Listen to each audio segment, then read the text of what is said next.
कभी सोचा है कि कैसे इतने स्मार्ट, समझदार और लॉजिकल लोग भी किसी के इमोशनल जाल में फंस जाते हैं? ये सवाल थोड़ा हैरान करने वाला है ना? आज हम इसी की जड़ तक जाएंगे और इस पहेली को सुलझाएंगे। जरा इस सवाल पर एक पल के लिए रुकते हैं। यह हमारे आज के पूरे विश्लेषण का सेंटर पॉइंट है। हम सब यही मानते हैं कि इंटेलिजेंस एक तरह का कवच है, एक शील्ड है। पर क्या हो अगर यही वो चीज है जिसे किसी के खिलाफ इस्तेमाल किया जा रहा हो? ये एक बहुत ही आम सोच है कि नहीं? कि वही जिसका आईक्यू हाई है, जो बहुत तेज है, वो तो इमोशनल असर से अपने आप ही बच जाएगा, मानो उसके चारों तरफ एक मजबूत किला बना हो। लेकिन सच कहूं तो ये एक बहुत बड़ा मिथक है। हमें यही लगता है कि जो लोग चीजों का सही सही विश्लेषण कर सकते हैं, वो किसी भी धोखे को तुरंत पकड़ लेंगे, और जब वो ऐसा नहीं कर पाते तो हम सब हैरान हो जाते हैं।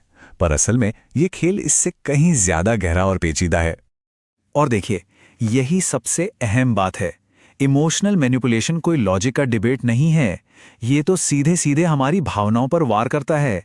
गिल्ट, उम्मीद, किसी से लगाव, ये दिमाग के तर्क वाले हिस्से को पूरी तरह से बाईपास कर जाता है। ये दिमाग का खेल ही नहीं है, ये दिल का खेल है।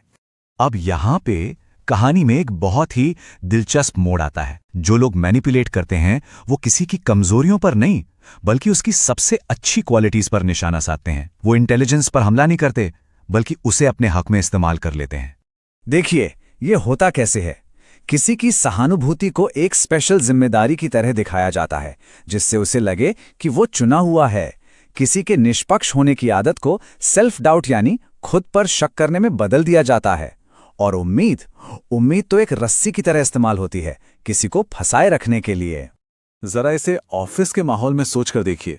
आपका मैनेजर एक बहुत मुश्किल प्रोजेक्ट देने से ठीक पहले आपकी तारीफों के पुल बांध देता है कि भाई मुश्किल हालात तो बस आप ही संभाल सकते हैं। अब ये तारीफ एक जाल की तरह काम करती है, जिससे वो नामुमकिन काम भी एक इनाम जैसा लगने लगता है। और ये चीज परिवारों में भी खूब होती है। कोई रिश्तेदार आपको ये महसूस कराता है कि आप कितने खास हैं, और फिर इसी एहसास का इस्तेमाल करके आपसे कोई ऐसा काम करने को कहता है जो आपकी सीमाओं के बाहर है, और तब मना करना बहुत मुश्किल हो जाता है। मैनिपुलेट करने वालों का एक और बहुत ही पावरफुल हथियार है अस्पष्टता। मतलब बातों को जानबूझकर गोलमोल रखना, कभी भी कुछ साफ साफ ना कहना। ऐसा इसलिए ताकि सामने वाले का दिमाग उन खाली जगहों को खुद ही भरता रहे।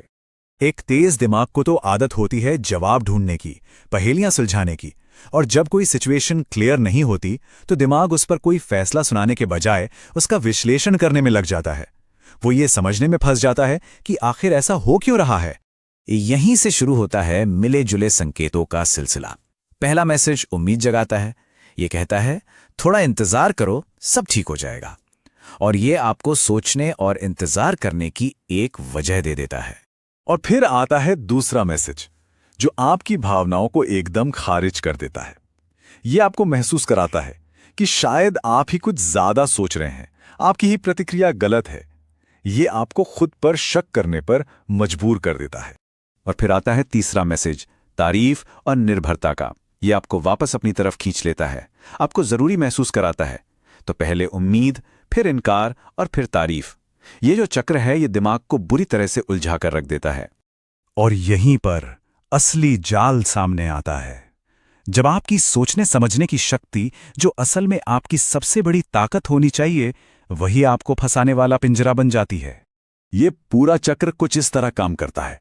पहले कुछ गलत होता है, फिर दिमाग ये पूछने लगता है कि क्यों हुआ।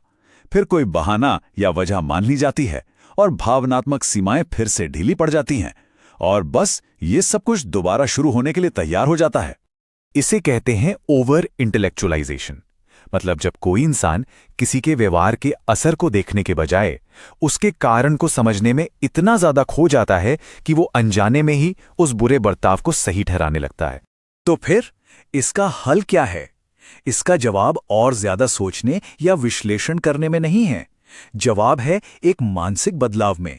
जो कहानी सुनाई जा रही है उससे ध्यान हटाकर जो भावनात्मक सच्चाई महसूस हो रही है उस पर ध्यान देने में। देखिए, एक कहानी वो है जो आपको बताई जाती है कारणों, सफाइयों और उम्मीदों से भरी हुई। लेकिन एक और कहानी है जो आपका शरीर और आपकी भावनाएं आपको बता रही हैं, और असली सुराग वो वहीं छुपे होते हैं। ये है असली डेटा।